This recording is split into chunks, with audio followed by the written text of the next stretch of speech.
Welcome to Coach2Scale, how modern leaders build coaching cultures. I'm your host, Matt Benelli.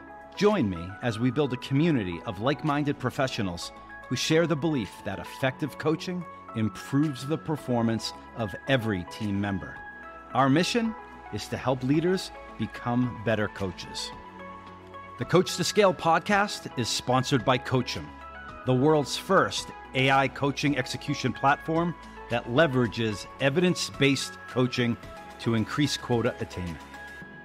And with that, let's get started. As sales leaders, we all want to build and lead winning teams. As sales professionals, we all desire to be part of winning teams. The problem is that winning, especially consistently, is not easy.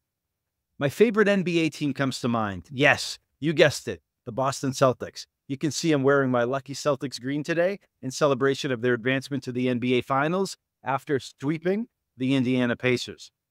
The Celtics have been a model of consistency over the past 3 years, despite not winning a championship ring during that time. The Celtics have the best record in the NBA over the past 3 seasons, winning 70% of their games. They've reached the NBA Finals 2 out of those 3 years. And they have some great players, but not supreme talents like a Michael Jordan, a LeBron James, or even an Anthony Edwards. What gives this Celtics team that it factor? Ask yourself a couple of questions. Have 70% of your team members achieved quota each of the last 3 seasons? Have you made your version of President's Club 2 times in the last 3 years? Maybe, maybe not. If not, why not? Many reasons for sure. Increased competition in the marketplace, inconsistent play and turnover in key positions. Yeah. Well, the Celtics have had those headwinds in spades as well. Maybe you ask yourself a couple of other questions. Does your team believe 100% that you have their back? And number 2, is each team member willing to run through a wall to help the team win? At Coachum, we believe it's all about coaching. Go figure. Now, sales leaders, in a short time together today, I'm going to lay out one key focus area for your coaching and several areas underneath that to help you implement it. Here's the deal. As sales leaders, we face a variety of controversial topics when it comes to coaching sales teams. One of them is balancing the emphasis of performance metrics with the salesperson's personal and professional development. Performance metrics, personal or professional development, like it has to be either or. The struggle is real. Now, overemphasis on metrics, i.e. achieving activity, pipeline, and revenue targets, can lead to burnout and high turnover, while too much focus on development might not yield the results that everybody wants and needs. Now, how do time-starved managers find the right balance that maintains high performance while also investing the long-term growth of their people? Let's check it out. What do we know for sure? Deep down, we know both aspects of this are important. We know that. We know that salespeople also come to work for their reasons, not their manager's reasons or their company's reasons. And in our heart of hearts, we believe that balancing the emphasis of performance metrics with the personal and professional development of salespeople is crucial for creating a motivated and effective sales team.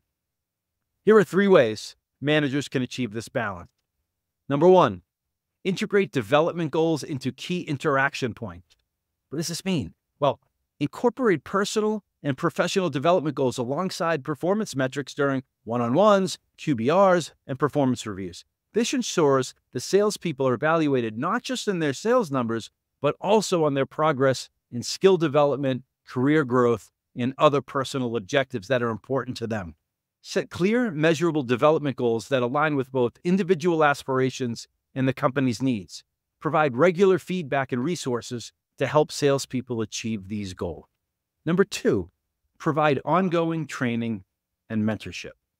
Offer continuous training and establish mentorship opportunities that focus on both improving sales techniques and broader professional skills such as leadership, communication, persuasive writing, and strategic thinking. Schedule regular training sessions that address both immediate sales skills and longer-term career development topics. Pair less experienced salespeople with seasoned mentors who can provide guidance, support, and practical advice. Sometimes it's best if the mentors aren't even part of the direct team. Number 3, create a supportive and collaborative environment. Foster a team culture where personal growth and team collaboration are valued as much as hitting sales targets. Encourage open communication and knowledge sharing among team members. no lone rangers. Sales is a team sport. If we're not working together, we will have less happy customers, and we're leaving money on the table as well. You could organize team building activities and forums for sharing best practices and personal achievements. Recognize and reward both high performance, consistent behavior, and individual development milestones, highlighting the importance of each in team meetings and communication. By implementing these 3 strategies, sales managers, you can create a more holistic approach to coaching that not only drives performance, but also supports the ongoing development and well-being of your salespeople. Now, a common theme on recent Coach2Scale podcast episodes has been the importance of relationship. While it's often said that establishing positive, productive, and healthy relationship with our salespeople are a key priority, it must be asked whether or not our actions as sales leaders support our words. In our coaching practice, we consistently hear managers bang the table on the importance of relationships, while their sales team members say things like, "My manager doesn't care about me, only my forecast or revenue production." Or we hear, "My manager's a good person, but focus on me and my development goes out the window as soon as the team is under pressure." And there's always pressure. Again, do your actions support your words, or are your actions so loud and misaligned your words cannot be heard? A strong relationship between a salesperson and their manager is vital for the success and well-being of both the individual and the organization.